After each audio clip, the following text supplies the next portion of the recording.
তো good morning বন্ধুরা, তোমরা আজ সকালে কি কি কাজ করছো তোমাকে শেয়ার করি। আর ব্লগটা তোমার অবশ্যই দেখুন কেমন লাগছে। তো মোর একটু সরাসরি আজ চল্লিশ কদু পারবা আমার বাড়িতে কদু গাছ লাগাইছে, তো অনেক কদু ফুটছে, তো 2টা কদু পাঠাইছে। তো মুভিটি লুবাইনি পায় আর দাদু লুবাই দিছে, কারণ যেহেতু ছোট ছোট তার জন্য ভয় লাগাছে।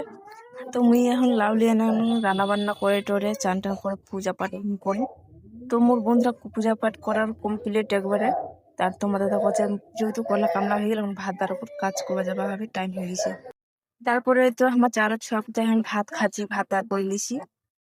আমারও 2টা বেটি যদি ভিডিও করবো এত শখ, খুব ভালো লাগতো আমার ভিডিও করতে। তো খাওয়া দাওয়ার পরে কিছুটা বিশ্রাম করবো, বিশ্রাম করে তখন কচুতে কিছু তো কাম কাজ নাই, তো এখন কি করি। তো এই কদু গাছটা তোমার দাদা কাছে তিনখানো প্রতি চড় পড়ছে, 3 লাখ ফাড়ি ঝাড়ি চড়াচড়ি করলে তো গাছটা কাটে দিই। তো তার জন্য কচু এত সুন্দর গাছটা, তো কদু আমার এত ভালো শাক হচ্ছে বন্ধুরা কয় বুঝে পামনি। তো এই ঝাংখান বানানো মুই নিজে একলাই কষ্ট করে উঠানো। তো কেমন বানানো বন্ধুরা অবশ্যই আমার কমেন্ট করুন। তো কমপ্লিট করার পরে যে গাছলা গাছের ডাল্লা ইলা করলা ঝাংখান বানানো দিয়ে দিনু।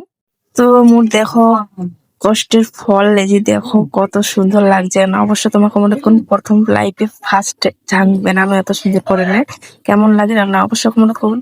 তো এত গরম, এত গরম লাগছে, তো এখন টুল যা চান করুন, চান টান করে এখন দেখো ঘর গুছার রাখুন, কত সুন্দর লাগছে না অবশ্য তোমার।